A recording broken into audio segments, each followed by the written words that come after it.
sekarang kita tahu dah. Yakni mendatang atau berlawan satu, dan satu lagi tetap ataupun tunggal. Itu ikut kitab manalah kita mengaji. Maka kita dhabit ni sifat tunggal pula. Ni kita sabit. Sifat tunggal atau sifat yang tetap. Maka mengikut matan Imamul Jazari, kata Imamul Jazari, Safiruha sadun wa zayun si, kata dia. Maka bermula sifat pertama ialah dipanggil Safir. Safir. Sifat tunggal ni 7. Sifat pertama dia Safir. Bahasa Melayunya dikatakan deseran angin. Deseran angin. Terlepas dia jadi hamas. Deseran dia jadi safir. Hamburan nanti jadi tafasyi. Hak tu beza belaka tu. Jadi ingat angin-angin ni terlepasnya masuk pada sifat sifat berlawanan atau sifat mendatang. Namanya hamas. Itu terlepas. Sebab tu terlepas dengan deseran tak boleh sama. Deseran ni gila jauh mana pun. Huruf yang terlibat dengan sifat tunggal nama safir deseran ni, kata Imam Jazari, sadun wa zayun sinun. 3 tu. Sad, zay, sin. Makhraj mana ni? Ni satu makhraj semua ni. Ingat tak makhraj mana ni? Sad, zay, sin. Satu tempat semua ni. Mana makhraj dia? Hujung lidah, sentuh hujung lidah walai. Sentuh belakang gigi kacip bawah. Semua sama.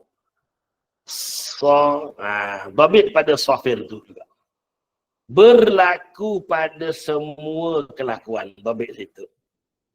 Berlaku pada semua kelakuan. Makna semua kelakuan baris ke, sabdu ke, waqaf ke. Itu nama kelakuan-kelakuan yang berlaku. Jadi semua kelakuan 3 huruf ni, deseran angin berlaku. Sa, si, su.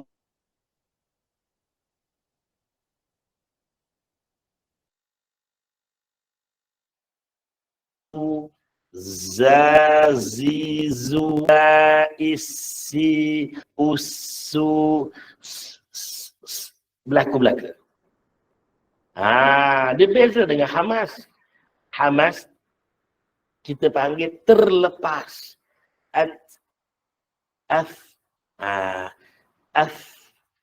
Tak boleh kita baca hamas ni.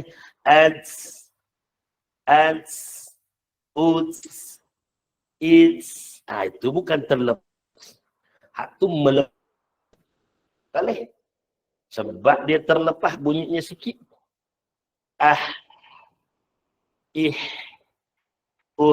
Sikit je.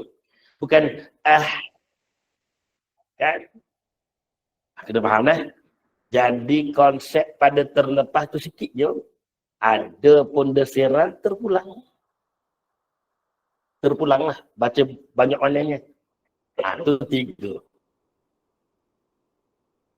Kebetulan berada satu tempat makhraj yang sama. Hujung lidah, belakang gigi kacip, bawah. Benda tu mahir dulu Semua orang mahir dulu benda tu. Makhraj tak tahu tempat mana. Susah nak letak jadi betul. Kalau makhraj dia tak tahu letak mana, nak jadi macam mana benda-benda ni? Okey.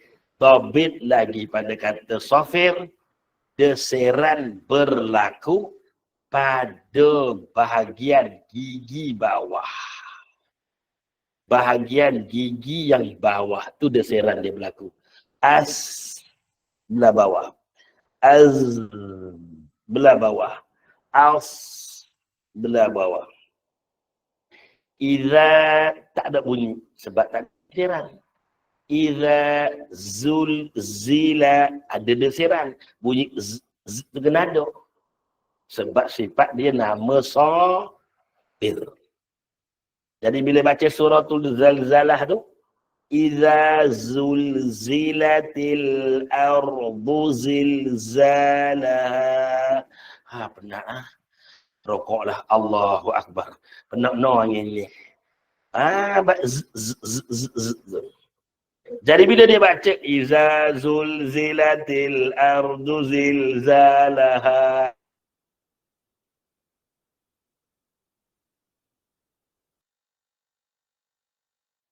ada bunyi tak? Iza zulzilatil, sama bunyinya. Padahal makhraj beza, sifat beza. Kena baca gitu. Kita blacklist lah. Dobit kat situ, zalzalah, blacklist. Mana surah apa tinggal besok payah ngaji ni. Ha, susah. Iza zulzilatil zalaha wa akhrajatil ardu athqalaha. Ya Allah, seksa ngaji surah tu. Kami di pondok dulu tak ada siapa berani nak buat surah tu. Padahal yang dengarnya semua alim belajar. Lah berani. Biarlah tidak atoy. Tak saya lah nak tunjuk alim Irfan tu. Tak berani nak mengaji. Ha, kena tak usah banyak. Menantu tok guru sudah. Oh malu gitu menantu tok guru. Tok guru tak amik jadi menantu. Ha, bukan orang kahwin dengan anak dia. Anak dia bergewe-gewe tak ada. Dia pilih suami anak dia. Maka dia pilih mesti yang paling alim. Ini kalau ada menantu tok guru kita diam je lah. Ha, sifat kedua.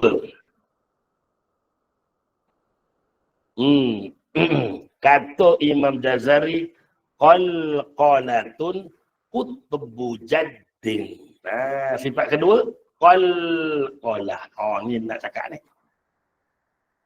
Sifat kedua, qalqalah. Hurufnya qutbu jaddin. Qa ba jim dal. Qutbu jaddin. Tak habis lagi dia memecun ni. Kita tak apalah, biar dia lah. Ha? Biar dia lah. Kita memang macam ni. Jadi, qalqalah ini itu huruf qaf, ta, ba, jim, dal. Apa maksud qalqalah? Lantunan. Tadi desiran. Ini lantunan. Tadi dah dobit belum pada sofir tadi? Angin gigi bawah dah tulis belum? Dah nanti dibeza dengan tafasyi tu nanti. Ni ambil dulu. Qalqalah lantunan. Qalqalah ni dua jenis sahaja. Tak ada lain. Ada berapa? Dua sahaja. Tak ada lebihnya. Ni banyak orang. Kalau ada 3 pula, mana mari menyentuh tak ada belaka. 100 tahun dah ulama belaka setuju atas qalqalah itu 2. Satu namanya surah kecil, satu namanya kubra besar. Itu saja. Tak ada lebih pada itu. Tapi zaman sekarang ni kita tengok banyak buku tajwid. Oh, waktu tak ada belaka makcik. Tak tahu datang mana sumbernya. Tak ada. Ada 4. Lagi teruk lah. Tak salah ni internet ni buat kacau semua benda ni. Jangan ambil sumber pergi mengaji dalam kitab. Ulama tulis ratus tahun dah. Cetakan tu hanya membezakan kertas yang dicetak saja. Cetakan je baru. Tetapi tulisannya satu tak ada ubah. Sebab mereka ada orang yang mentashih semula. Sama ada cetakan paling murah sekali kita panggil Halabi. atau cetakan paling mahal kali ini panggil Darul Minhaj, ataupun Darul Dia, atau panggil Darul apa lagi yang paling mahal dipanggil. Kalau mengaji kat pondok ni orang kaya lah pakai kitab tu. Kita kitab murah-murah aje, Halabi je, bawah RM20 je. Sampai Darul Minhaj, kitab yang RM18 tu, harga 600. Cetakan dia hebat dengan ada tahqiq, tapi sama. Tak. Bila mengaji dulu baik, kita Arab, kita Jawi, semua maklum. Qalatun ada dua sahaja. Bila pergi ngajar ke orang tengok buku tajwid beli mana datang tiga ni? Tak ada. Dua sahaja. Satu sughra kecil, satu kubra besar. Beza sughra dan kubra. Bezanya, baik. Bezanya ialah dari segi lantunan.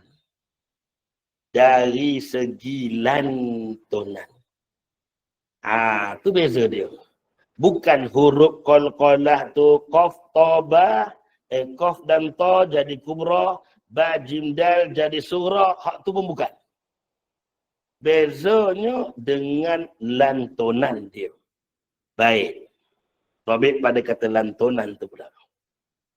Apabila lantunan berlaku di tengah ayat ataupun tengah kalimah, maka lantunannya kecil. Itu dia sebenarnya. Apabila lantunan, makna qalqalah tu berlaku pada tengah ayat ataupun di tengah kalimah, maka lantunannya kecil. Dah, sampai situ. Tabit alasan dia. Kerana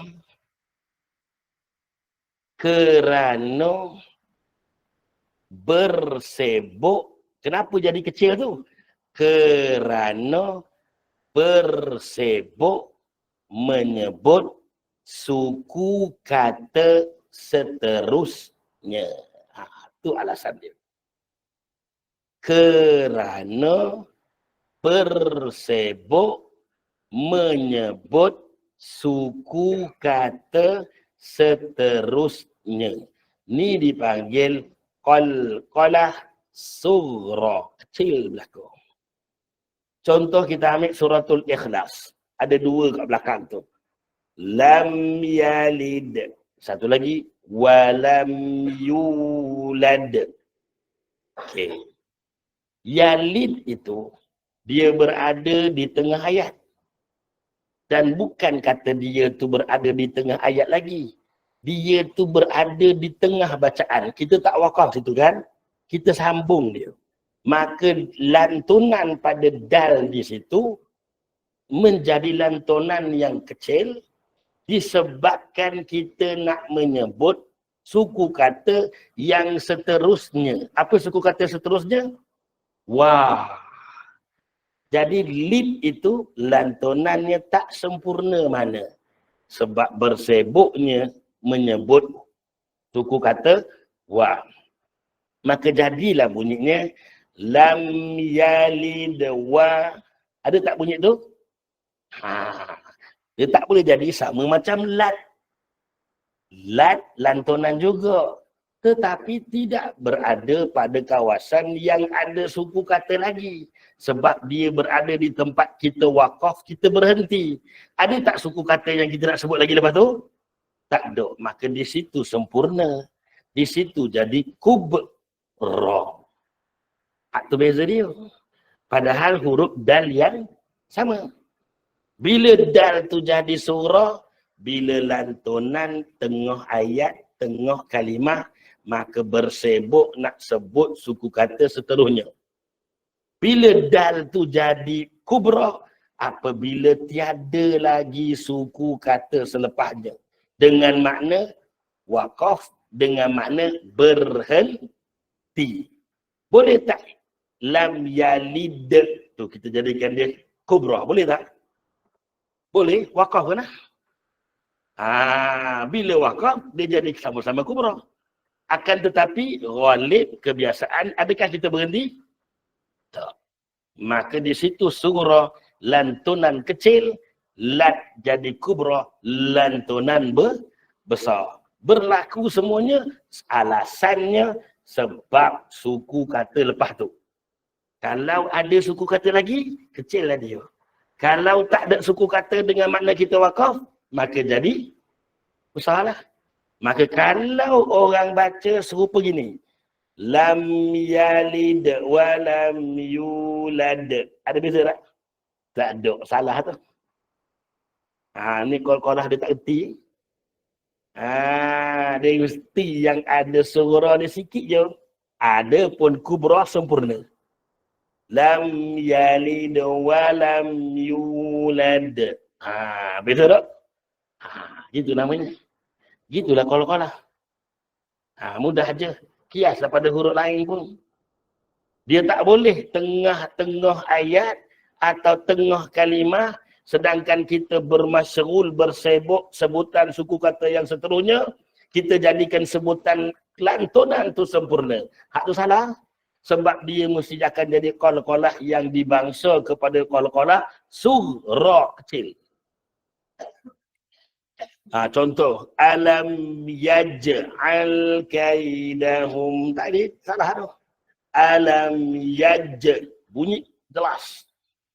Padahal kita ada suku kata seterusnya disebut al, betul?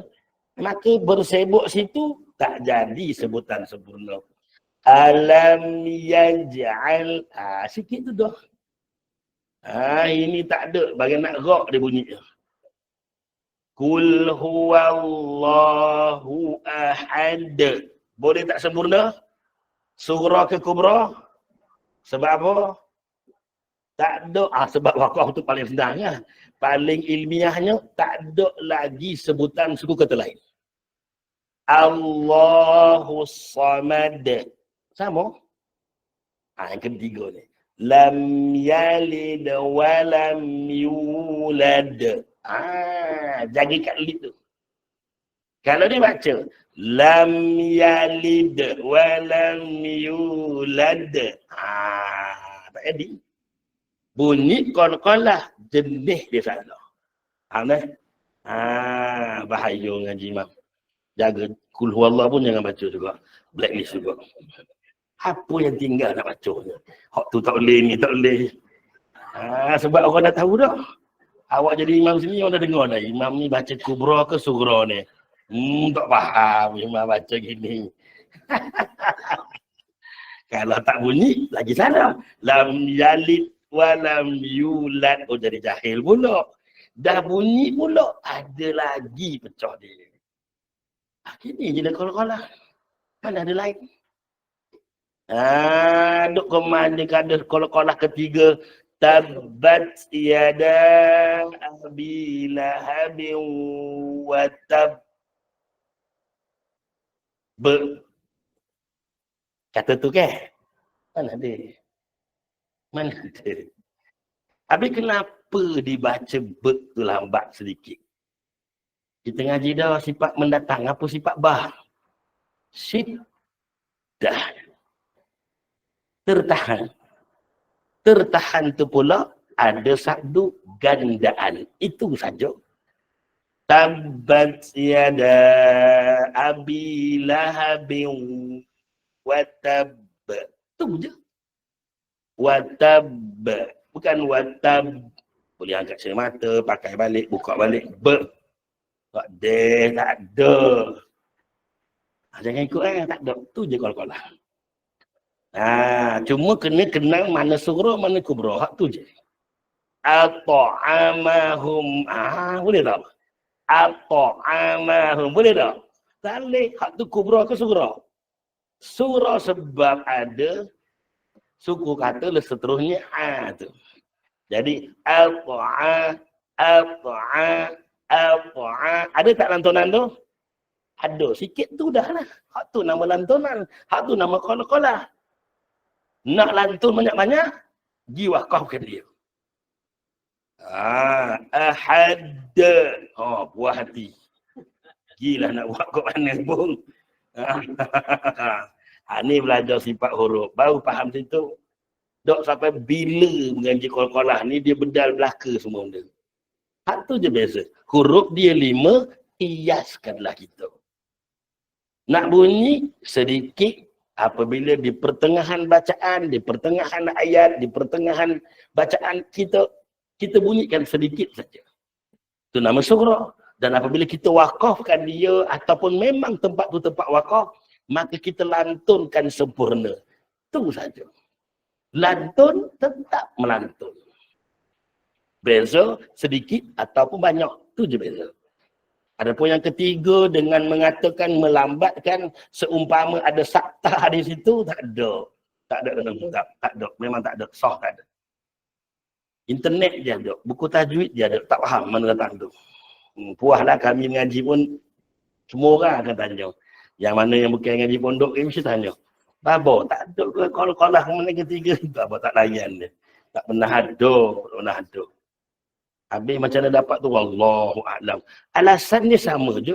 Boleh tak kalau kita baca gini? Qul huwallahu ahad. Boleh tak? Allahus samad. Boleh tak?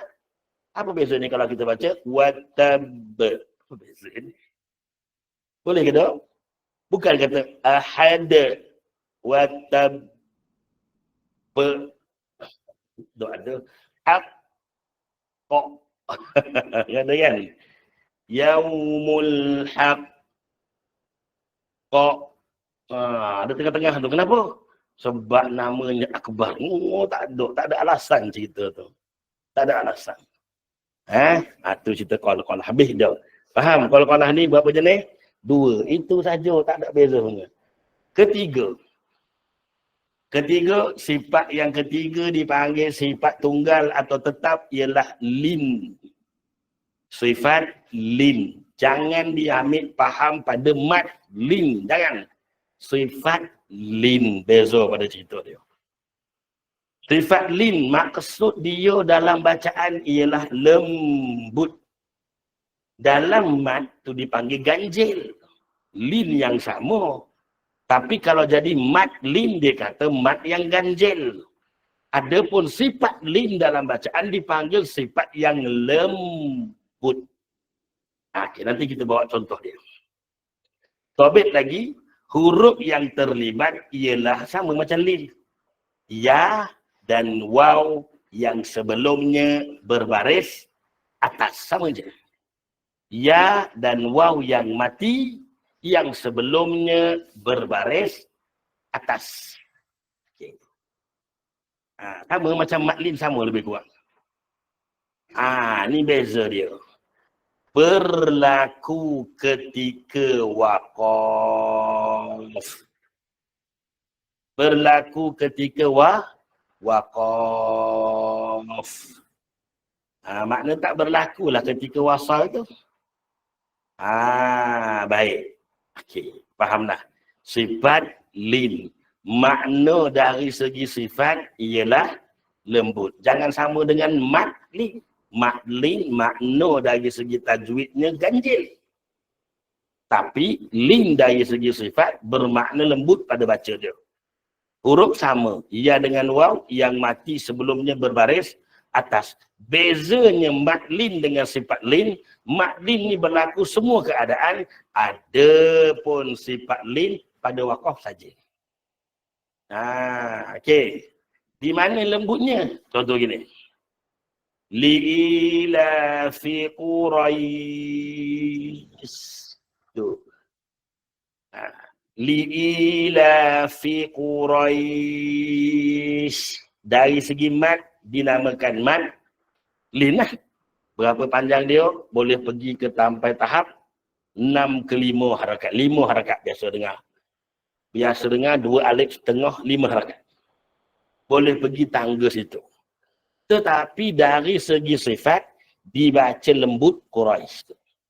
Maka lembut dia ni kena baca ya mati pada ya dengan sebenar mati tu. Itu cara lembut dia. Apa makhraj huruf ya? Mana makhraj dia? Tengah lidah tolak ke langit. Tu lidah. Tengah lidah tu. Maka jadikan tengah lidah tu. Li'ila fi Quraish. Tu dia panggil lembut. Bila kita baca? Li'ila fi Quraish. Ni bukan tengah lidah. Hak tu bacaan yang salah. Ni dia kata lin kat situ, mam. Tu je biasa. Ila fihim rihlatash syita was-sayf. Jumpa lagi mak ling. Dan jumpa lagi sifat ling yang lembut. Was-sayf. Bukan was-sayf.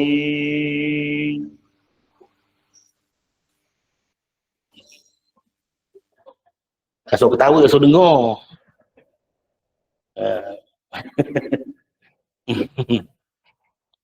Falyabudu rabb hadzal bait. Tu lembut. Mat lin juga, sifat lin juga. Kalau baca bait, tu bukan wi tu beza dia. Itu untuk ya. Kalau untuk waw, kau jadikan waw. Mana makhraj huruf waw? Mana makhraj? Batu berendam ke? Dua bibir ke hadapan. Apa jadi dua bibir ke hadapan, mam? Moncong, mana ada moncong, mam? Ya Allah Akbar. Orang nak kata moncong tu bila baris depan tu saja. Bulatkan bibir. Tak payah dah sebut wow. Kau tanya kat mana dia sebut bulat. Wow. Bulat. Bulat bibir. Jadi, bukan moncong, bulat. Itu moncong. Tak kena. Bulat je. Itu dipanggil mat lin. Itu juga dipanggil sebutan lin. Jangan diubah makhrajnya. Maka betul lah. Itu sifat dia. Sikit je lin tu. Okey, habis. Yang ketiga tu lin Yang keempat ialah sifat mana? Sifat dipanggil inhiraf. Ini semua semula jadi ni, senang cakap. Inhiraf. Maksud dia melencong suara atau lencongan suara. Inhiraf, lencongan atau melencong suara. Yang keberapa? 4. Inhiraf. Hamzah nun ha ra alif fa. Inhirafun, melencong atau lencongan suara. 2 huruf saja. Ra, lam. Alhamdulillah kita orang bangsa Melayu ni tak kira dah jenis mana pun, inhiraf ni kita jadi semula jadi. Kita jadi betul belaka. Jarang kita salah. Tapi masalah bagi orang India, inhiraf inilah. Allah ada salah kat situ lah. Dia terbalik inhiraf dia. Tapi bila dia betulkan inhiraf dia, maka dia dapat sebutan yang fasih yang sama. Okay, mana ni huruf dia? Ra, lam. Ra dan juga lam. Baik. Di mana yang dikata lencongan? Lencongan suara ni. Lam, lencongan tepi lidah. Ra, lencongan tengah lidah. Itu je biasa. Tulis dulu, kan kita terangkan. Lam, lencongan tepi lidah. Adapun ra, lencongan tengah lidah. Okey, baik. Tulis dulu. Ini dia berada pada semua keadaan ra dengan lam. Mati ke, sabdu ke, waqaf ke, tetap berlaku inhiraf ni. Cuma nasib kita baik, orang Melayu kita, bab ni betul belaka semula jadi. Dia masalah bagi orang yang lam tu jadi lain. Bukan kata telo India, telo Jawa, tak ada. Dia salah ni lah. Okey, cuba kita tengok di mana makhraj huruf lam, di mana makhraj huruf ra. Mana makhraj lam? Tepi hujung lidah bagi lam. Di mana makhraj ra? Atas huruf nun. Mana makhraj dia? Atas huruf nun. Kita dah mengaji dah. Kita dah muzakarah sama dah. Baik huruf lam, baik huruf nun, tempat letak hujung lidah dia sama tempat. Iaitu kawasan dipanggil, bahasa Arab dia apa? Bonjolan tu betul. Lithah. La ilaha illallah. Ingat kan? Ingat. Tak ingat kau. Cuba tengok buku memasak awak yang ditoyok tulis tu. Tulis dhabit kemain dia. Sampai ganti-ganti pen merah, pen biru. Siap liquid, siap highlight. Bohong je semuanya. Tanya semua jawab tak ke mana dah. Tengok. La ilallah. Okey. Huruf ra, huruf lam, tepi hujung lidah. Huruf nun, hujung lidah. Huruf ra, atas huruf nun. Betul tak?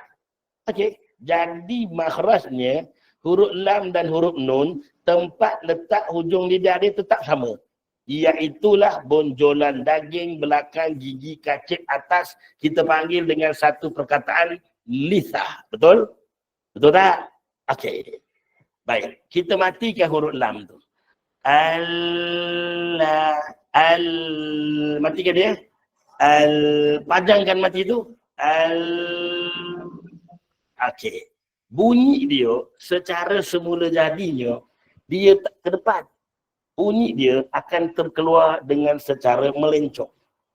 Gini dan gini. Okey. Kita matikan huruf ra yang atas pada lisan pula. Semua panjang-panjang sikit. Bunyi dia ni mana? Bunyi ni akan keluar di sini, betul? Jadi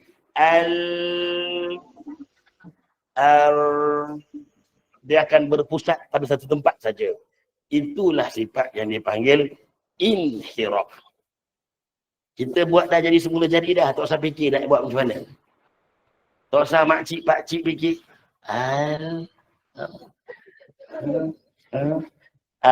Tak payah. Semula jadi dah makcik. Kita orang Melayu lah. Tapi bila orang India, hak tu kena tengok. Dia salahnya. Sebab dia ada sebutan India dia. Maka inilah sifat yang salah bagi dia. So dia betulkan nanti. InsyaAllah. Eloklah ke belakang. Okey. Inhiraf. Habis dah. Sifat seterusnya yang kelima dipanggil takrir. Takrir iaitulah getaran. Getaran. Baik, hurufnya ra saja. Ra saja. Ni kena beza. Ra ni berlaku bergetar-getar ra ni. Getar-getar. Ra ni berlaku setiap keadaan. Getar kecuali ra yang sabtu. Ra baris atas bunyi r. Ra mati getar. Tetapi bila ra sabdu, maka tidak ada getaran lagi. Dalam kitab sebut, disorokkan getarnya. Pada ketika mana? Sabdu. Adapun berbaris dan mati, getarkan. Jadi contoh kita tengok dalam basmalah. Ra kedua-dua tu. Sabdu atau tidak? Sabdu ke? Sabdu. Jangan baca getar. Bismillahirrahmanirrahim. Tak kena? Getar tak? Getar tak? Getar. Tak boleh. Ra sabdu tak boleh. Tetapi bila baca hamdalah. Alhamdulillahi rabb. Tu ra tu sabdu atau tidak? Tak ada, hak tu kena getar. Ar-Rahmanir Rahim, ra sabdu atau ra biasa? Sabdu betul. Bila sabdu, sorok balik. Ar-Rahman, tak boleh. Nir-Rahim, salah tu.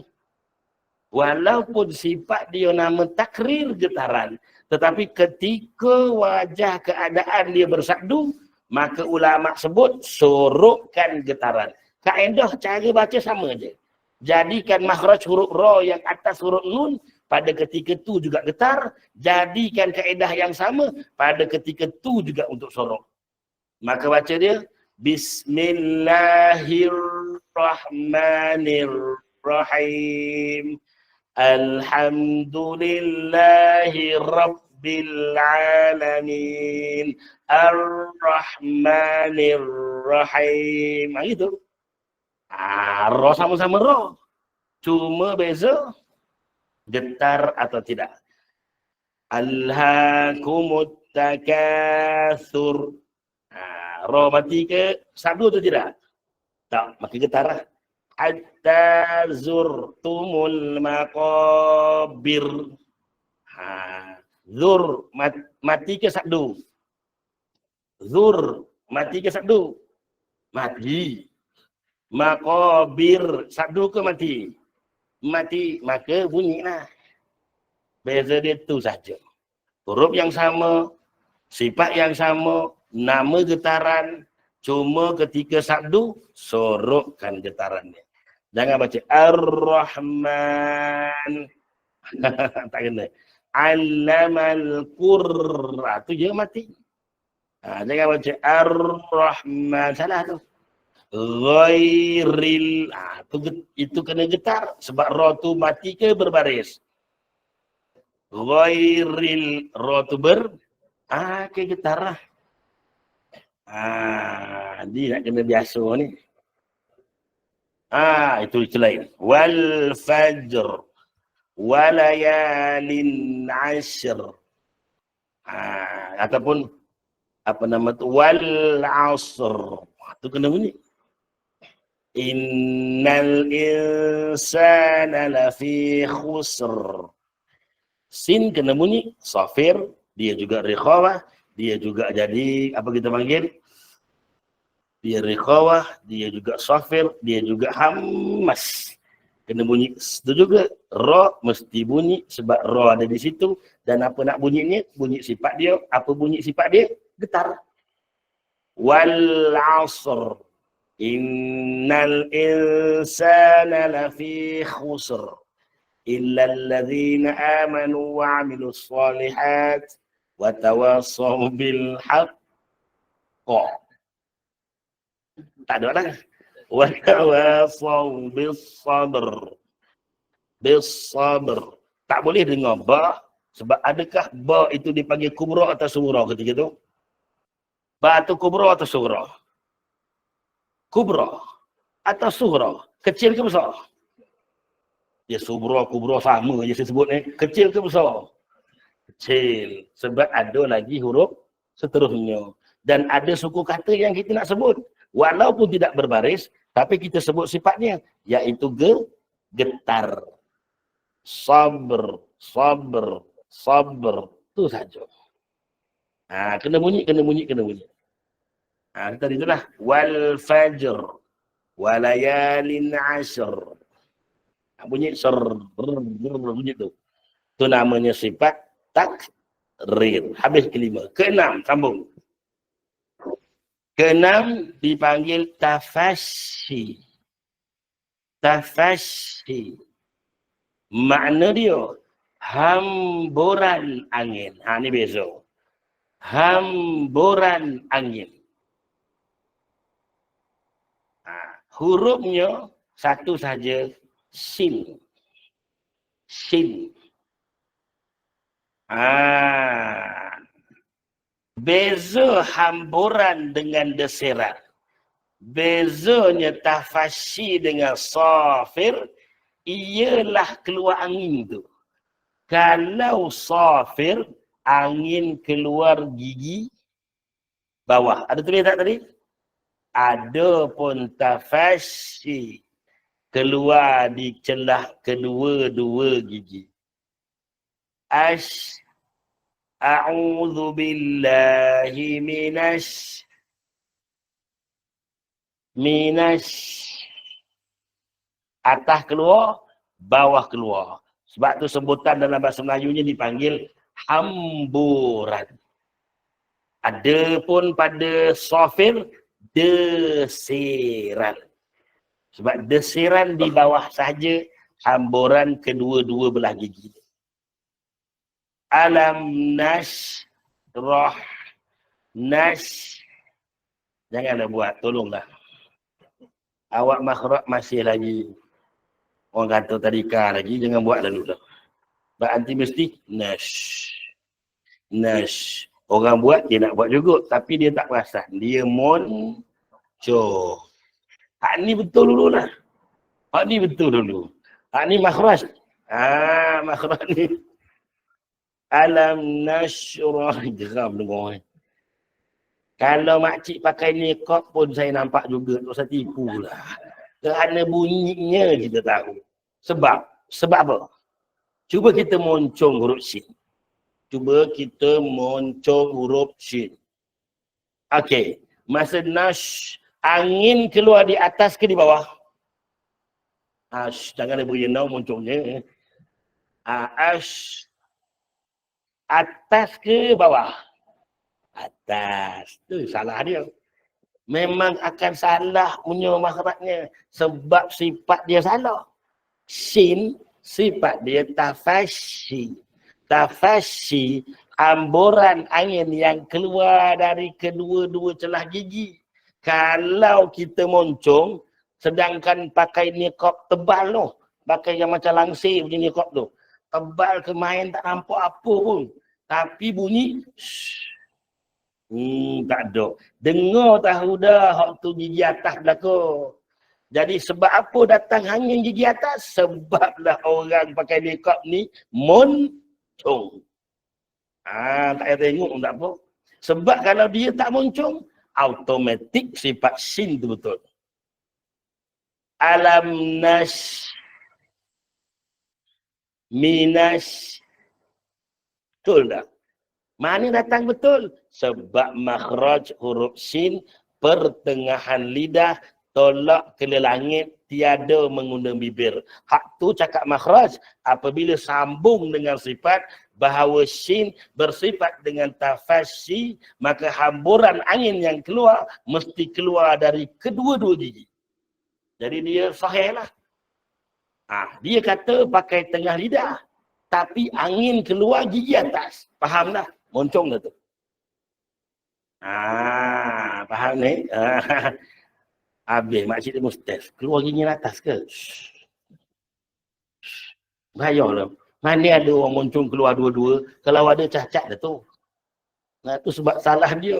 Sebab tu moncong tak boleh pakai dah. Tak boleh pakai dah. Habis. Tafasyi.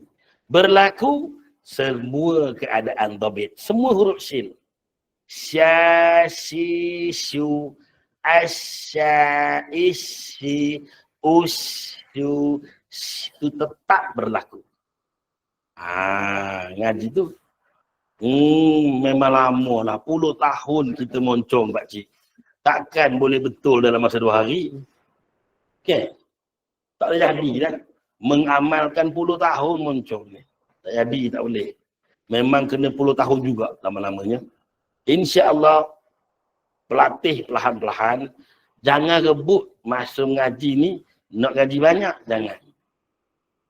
Dia ambil masa pendek-pendek je.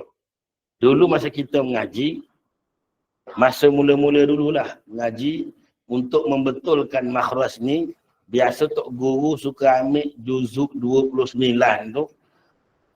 Contoh ayatnya yang pendek-pendek.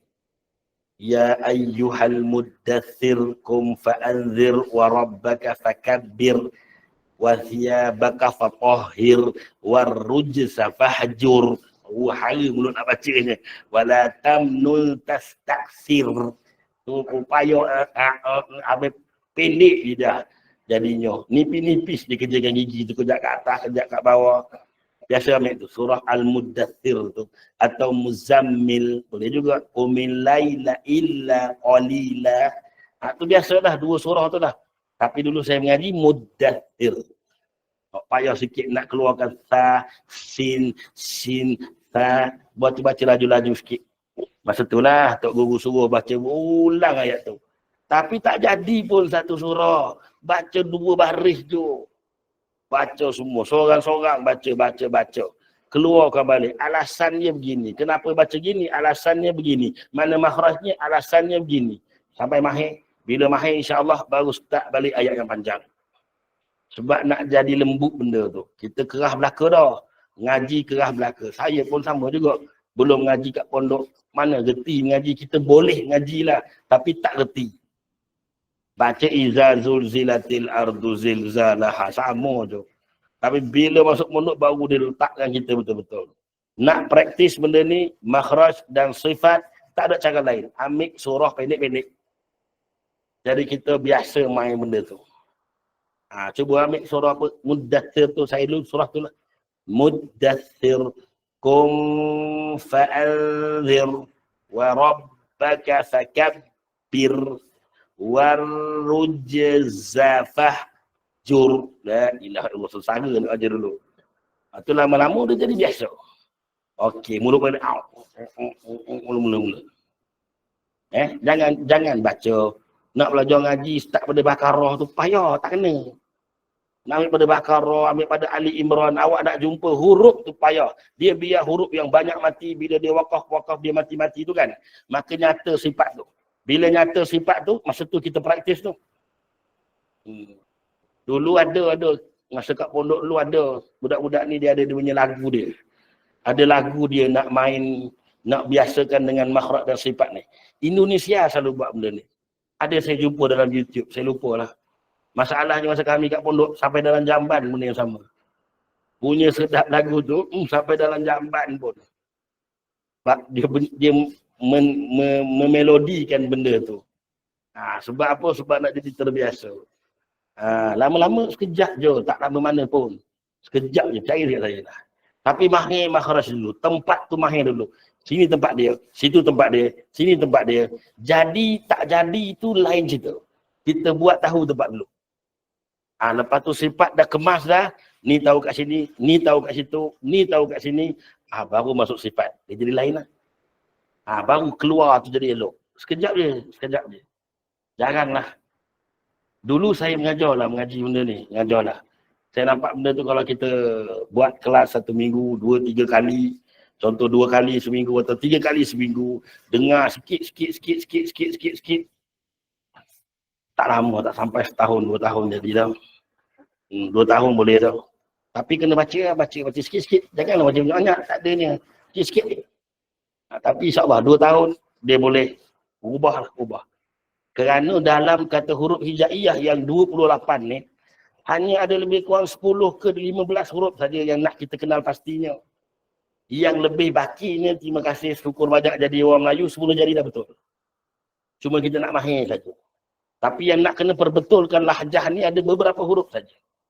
Contoh Sad, contoh Bad, contoh Shin, contoh Zai, itu semua yang kita terbiasa. Zai itu dari Z, habislah. Bila Z, lidah ke atas. Zai nak letak lidah ke bawah, hak tu payah. S, kita S letak ke atas lidah. Padahal Sin letak ke belakang, ke bawah lidah. Hak tu nak biasakan dulu. Tapi lama nanti, setelah makcik biasa belajar makhraj dan sifat huruf ni, nanti kita bercakap Melayu pun makhrajnya Arab. Saya tak erti dah S kat atas tu, tak erti dah. Sebab dah biasa Sin bawah tu, dia jadi kat bawah tu. Dah terbiasa dah. Tak erti orang cakap dengan cara begitu. Pasal kita dah biasa ikut lahjah tu. Cubalah carilah guru Quran Manado, ambil masa dia, ngaji, dengar sikit-sikit je, kemudian kita perbetulkan. Yang penting, mahir makhraj dulu. Ni setiap kali tanya, setiap kali tengok buku masak, sampai bila tak mahir. Cekap je lah, bukan banyak pun. Ada 3 tempat keluar, 17 bahagian saja. Bukan banyak pun, 17 bahagian. Tu saja. Lepas tu masuk pada 17 sifat pula. Tu saja. InsyaAllah sekejap je. 2 tahun insyaAllah kot boleh kot.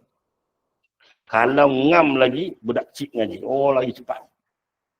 Lagi cepat. Budak-budak 6 tahun masuk terus. Daripada dia ikhlas 1 tu, betul terus dah.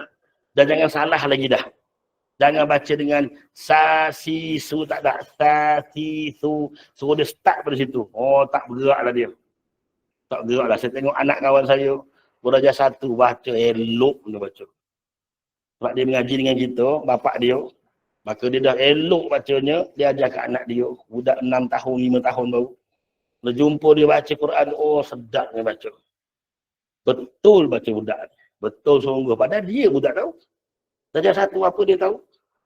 Tapi dia tahu inilah yang mula-mula dia belajar, maka dia kekal dengan cara tu. Maka bila dia besar sikit, masukkan dia alasan tu dipanggil ilmu. Masukkan sikit ilmu nama makhraj, masukkan ilmu nama sifat, cukuplah. Nah, budak-budak masukkan lagi. Tapi kalau kita tahu boleh buat anak kita. Ni masalahnya, kita pun lidah anak kau ni lidah anak kau lah. Awak tengok lidah mak ni letak kat sini. Anak pun, saya kiri mak. Anak kiri tak boleh, kena kanan. Habis sampai ketua, walau sin muncul dia sedang. Dia anak pun kata susah. Pada awal-awal salah dah. Okey, insya-Allah. Tak apa. Boleh pelan-pelan boleh insya-Allah. Last sekali. Sifat terakhir sekali ni dipanggil istiqalah. Istiqalah. Dipanggil suara memanjang. Istiqalah. Dipanggil suara memanjang. 1 huruf. Buat. Berlaku ketika mati dan sabdu sahaja. Baris tak jadi. Berlaku ketika buat yang mati atau buat yang bersabdu. Ini jadinya istiqalah. Jadi dalam Fatihah ada 1 buat yang sabdu. Ini jawab dia pada syarat kelima juga. Ghairil maghdu. Tu tak jadi istiqalah. Bi alaihim walau. Okay. Di mana suara memanjangnya? Gini. Di mana makhraj dhat? Mana? Okey. Itu cara buat dia. Makhraj ni mana? Janganlah tengok saya. Tengoklah buku memasak awak tu. Tepi hujung lidah. Pangkal tepi lidah. Betul tak? Pangkal tepi lidah. Ni tempat dia contoh. Ni lidah hitam saja ni. Sini betul? Atau kat sini betul? Okey. Pangkal tepi lidah ni. Apabila nak menyebut dhat, ini yang disentuh geraham atas, betul? Ni yang akan bersentuhan geraham atas. Jadi ketika bersentuhan geraham atas mam, suara ni dibiarkan memanjang sehingga bertemu kepada sempadan makhraj lam, iaitulah tepi hujung lidah pula. Asal pangkal tepi lidah. Walau masa bunyi tu, ni benda ni biar berjalan. Dia dekat je. Pangkal tepi dekat sini. Pangkal hujung dekat sini. Jadi ada beberapa kawasan ni, di situlah berjalannya bunyi, dipanggil memanjang akan suara. Sifat tu dipanggil istiqalah. Dengar saya sebut. Walau, dengar tak? Ke nak suruh saya telan mikrofon ni? Dengar ke tak? Itu namanya istiqalah.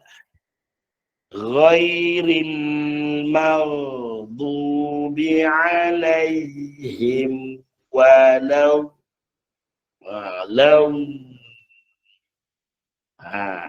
Law kita letak tepi hujung lidah, tepi pangkal lidah ke atas geraham atas. Tu masa tu kita letak, laut letak. Maka kita letak, kita biar kat situ. Biarkan jadi suara tu memanjang. Masa memanjang tu dipanggil sifat tu istirqa. Walau bo. Janganlah sengit mulut tu. Yang nak kena sengit mana? Pangkal tepi lidah. Yang mulut awak ikut kali. Kenapa? Aduh, masalah betul. Kena pakai rotan ni masih. Itu nama istirqa. Hanya pada bot saja. Jadi kalimah walau bo. Dia bunyi tu. Pakai mikrofon sedap lah. Kalau tak ada mikrofon, kita tak dengar sangat. Tapi kita baca, nanti dia bunyi tu akan ada. Buat betul-betul, nanti memang semua orang ada bunyi. Ghairil maghdubi alaihim walau. Bunyi tak? Itu namanya istirqa. Suara tu dipanggil memanjang. Okey. Habis dah. Habis dah. Makhraj habis, sifat habis. Kalau itu fil bunyi kita wakafkan benda tu kan. Fil ardi katakan. Jadi kita matikan dia. Maka getar. Dot istirqa. Fil ardi. Mesti ada sikit. Baik. Kesimpulan kat sini semalam kita belajar sifat dan hari ini kita sambung pada sifat yang tunggal atau sifat yang tetap. Semuanya asasnya makhraj. Semua takkan jadi sifat ni dengan betul kalau makhrajnya dia tak tahu. Dia cakaplah dia tahu dah bersafir, tahu inhiraf, tahu takrir, tahu qalqalah, tapi asas makhraj dia tak tahu, dia sebutnya tetap salah. Tetapi orang yang sifatnya salah, kadang-kala makhrajnya betul. Tu kena ingat dah. Ada kala makhrajnya betul, sifatnya salah. Tapi sifat dia kalau salah, pastinya makhrajnya salah. Itu kena ingat. Jadi asas tetap makhraj, kemudian membawa kepada sifat. Jangan pergi sifat dulu ngaji. Jangan pergi dulu. Jangan duk, kita panggil duk gaduh nak cepat sangat pergi dulu. Jangan. Jangan pergi dulu. Betulkan ain pada halkum dulu. Betulkan ha pada halkum dulu. Pergi satu tangga, pergi satu tangga. Jangan pergi lidah dulu, pergi halkum dulu. Huruf yang payah dia ialah ain dan ha. Serta kha dan ghin. Begitu dulu. Biarlah tak ada rupa pun istitana. Tak nak isti'la katakan. Tak nampak pun bunyi rikhawah. Tak jadi pun bunyi tawasud. Tak apa. Biar dulu. Biar dulu. Biar dulu. Bezakan bunyi tu bezakan dulu. Jadi biasa. Tu dulu. Jadikan dulu. Hingga mahir, baru pergi kepada qaf kaf dulu. Ikut susunan tu makcik. Sebab tu susunan yang ulama dah buat elok belaka. Jangan tiba-tiba belajar huruf sad. Nak belajar huruf god, tiba-tiba belajar situ. Ain tak pergi lagi. Hak tu salah tu. Jangan buat pesen gini. Jangan. Kita belajar makhraj, kita mula mana? Halqum, betul? Mana huruf mula-mulanya? Hamzah, ha. Kan kita kata tak nampak beza kecuali datang yang kedua. Ain dan juga ha. Jadi jadikan ain dengan ha dulu. Ngaji lama 4 bulan. Sedap ain ha dia. Baik, baru pergi ghin dan kha. Cukup 4, maka betul 6. Maka pergilah qaf dan kaf. Pangkal dulu. Kemudian baru masuk dad. Kemudian sin jin ya. Kemudian lam nun ra. Kemudian baru pergi 9 huruf yang hujung lidah bersentuhan itu semua. Itu terakhir sekali. Dan terakhirlah kali barulah pergi fa, waw, mim, ba. Yang memang normal ni kita betul. Dan habis kesemuanya baru betul bunyi pada al-jawf, pada rongga mulut, rongga kerongkong, dan pada bunyi dengung pada rongga hidung tu. Jangan gaduh-gaduh pergi nak ngaji terus huruf sad, nak ngaji huruf sin dulu. Ain tak betul lagi. Jangan lawan cara, memang tak jadilah ngaji ni. Memang jadi lamanya sangat kita belajar Quran tapi tak pernah ikut makhraj yang ulama susun belaka. Nama Syekh Khalil bin Ahmad Al-Farahidi yang nama Sibawayh ni bukan calang orang-orang ni. Sangat alim, sangat ikhlas, sangat hebat Allah Ta'ala jadikan hidup dia. Bukan satu ilmu ni saja yang dia letak pada kita. Sibawayh itu dia memperkenalkan satu rumus nahwu dan sharaf yang sampai sekarang tak ada siapa yang guna cara lain melainkan cara kaedah Sibawayh. Semua orang pandai bahasa Arab dengan dia lah. Pandai sebut Arab dengan dia lah. Oh, banyak jasa dia. Jadi kita pula tiba-tiba nak ikut kaedah kita sendiri. Jangan ikut je dia. Susunan yang Muqaddimatul Jazariyah yang kita tulis ni, itulah susunan ulama. Slow dia pergi. Lepas tu tak lama, setahun dua boleh jadi imam. Tak jadilah mengaji sampai daripada umur 30 sampai umur 60 pergi kelas Quran tak pada pandai. Tak logik. Tak logik sangat. Tapi sebab apa? Sebab belajar tak ada tangga. Tak ada tangga. Dia main, hari ni belajar masak telur. Besok belajar masak bawang pula. Besok lusa baru belajar tumis pula. Bila nak jadi masakan ni, masak slow, sikit-sikit dulu. InsyaAllah sekejap je pakcik-pakcik. Saya nampak pakcik-pakcik berminat. Jadi saya suka nak katakan, saya lalu benda ni dulu dah. Kita lalu dah benda ni. Jadi jangan salah pada benda yang saya dah buat salah dulu. Jadi tak nak salah. Ini kita susun daripada minggu lepas, membawa ke minggu ni, semuanya sama. Kenapa makhraj kat sini? Saya tak pernah kiblat yang lain melainkan matan Jazari itu juga. Dan kenapa? Itulah kaedah dia. Jadi faham ni, ngaji pun benda yang sama. Lepas tu kalau orang mengajar Al-Quran pula, dia tak ajar ke belah ni, saya pun sebenarnya berani kata tak faham lah apa yang dia ajar. Dia buat kelas Quran, dia ajar Quran tapi tak ada makhraj, tak ada sifat. Tak boleh jadi. Sebab semata-mata kita pergi ikhfa, idgham, iklab, mat, segala mat ni tidak mempengaruhi bacaan kita. Yang mempengaruhi bacaan kita ni lah sebutannya dan sifatnya. Okay? Jadi itu saja mudah-mudahan. InsyaAllah, mudah-mudahan adalah keberkatan kita kumpul pada baca sifat dan makhraj ni. Mudah-mudahan. Tak payah tunggu lama. Sekarang nak wallahu a'lam, tanya balik. Mesti tak dapat. Wallahu a'lam.